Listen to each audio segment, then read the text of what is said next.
بسم اللہ الرحمن الرحیم۔ حج اور اس کے متعلقات کا ذکر چل رہا تھا۔ اللہ تعالیٰ آسان فرمائے اور قبول فرمائے۔ میں نے شاید پچھلی دفعہ ذکر کیا تھا کہ حضرت تھانوی رحمۃ اللہ علیہ کے خلیفہ تھے حضرت مولانا عبدالرحمن صاحب کامل پوری، جو سہارنپور کے میں ایک بڑے ذمہ دار عہدے پر تھے اور تعلیمات کے ذمہ دار تھے۔ بہت عرصے وہیں رہے اور تقسیم کے بعد پھر پاکستان اپنے وطن مراجعت کی تھی، اور ان کے اساتذہ اور ان کے شاگردوں کی جو ہے ایک بڑی تعداد پاکستان میں، پاکستان سے باہر بھی جو ہے وہ رہی ہے۔ اور اللہ تعالیٰ نے ان پر ایک خاص کیفیت رکھی تھی کہ یہ گفتگو بہت کم فرماتے تھے۔ کسی نے سوال کیا تو مختصر سا اور جامع جواب دے دیا اور پھر خاموش ہو گئے۔ ایک بار وہ کراچی تشریف لائے تھے اور ان سے ملنے کے لیے کراچی کے بڑے بڑے علماء جو ہے حاضری دے رہے تھے، تو ان لوگوں میں سے جو بیٹھے تھے اس میں سے کسی نے ایک سوال کیا کہ حضرت میں حج پہ جا رہا ہوں، مجھے کوئی نصیحت فرما دے۔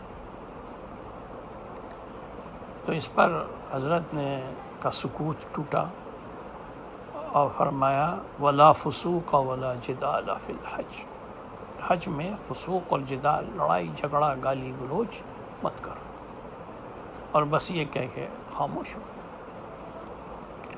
میں نے سوچا کہ بھائی تو کتنی بڑی بات تھی، نامعلوم کتنی لمبی ہے، مگر بس یہی بات کہہ کے بعد میں معلوم ہوا کہ انہوں نے سب کچھ بتا دیا، سب کچھ کہہ دیا۔ یہی وہ اصل آزمائش ہے جو حج میں پیش آتی ہے، اور اس پر آپس میں لڑائیاں ہوتی ہیں، اور تو ایسی لڑائیاں ہوتی ہیں کہ باپ بیٹوں میں لڑائی ہو جاتی ہے، پیر مرید میں لڑائی ہو جاتی ہے۔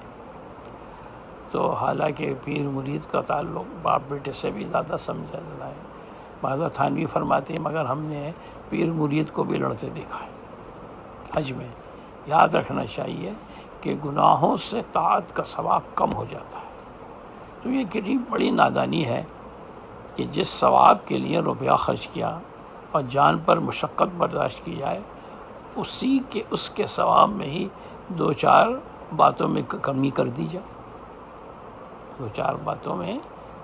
دی جائے، حج کے سفر میں زیادہ تر لڑائی جھگڑے اس لیے پیش آتے ہیں۔ آگے حضرت والا تھانوی رحمۃ اللہ علیہ فرماتے ہیں کہ حج کے سفر میں زیادہ تر لڑائی جھگڑے اس لیے پیش آتے ہیں کہ ایک دوسرے سے توقع ہوتی ہے، اور جب اس توقع کے خلاف برتاؤ ہے تو جھگڑے پیش آتے ہیں۔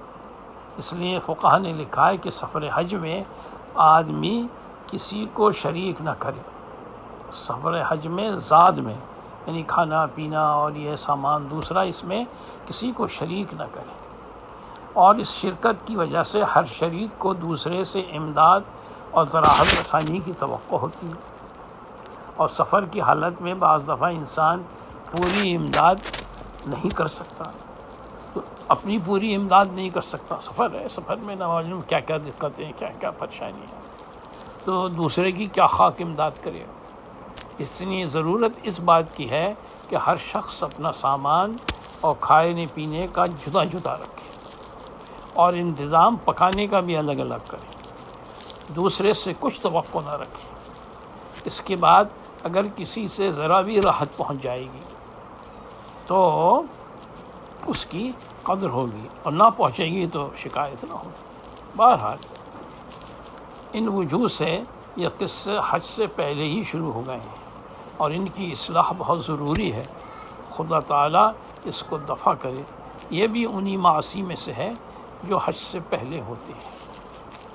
تو اب ان بزرگ کی حضرت مولانا عبدالرحمن صاحب کامل پوری رحمۃ اللہ علیہ کی نصیحت کہ کس قدر جامع نصیحت تھی اور کس قدر جو ہے وہ دکھ ترک پہ ہاتھ رکھا تھا کہ اللہ تعالیٰ نے اسی وجہ سے فرمایا ولا فسوق ولا جدال فی الحج، تاکہ حج برباد نہ ہو اور حج کے ثواب کے اندر نقصان نہ آئے اور کمی نہ آئے اور خوشگوار ماحول میں جو ہے وہ حج ہو جائے۔ تو حجاج کرام اس بات کی خاص احتیاط کریں، قدم قدم پہ ایسی چیزیں پیش آتی ہیں جو ایک دوسرے سے ناگوار، معاف کریں، درگزر کریں اور کسی سے امید نہ رکھیں اور بس حق تعالیٰ کی طرف رجوع رہیں۔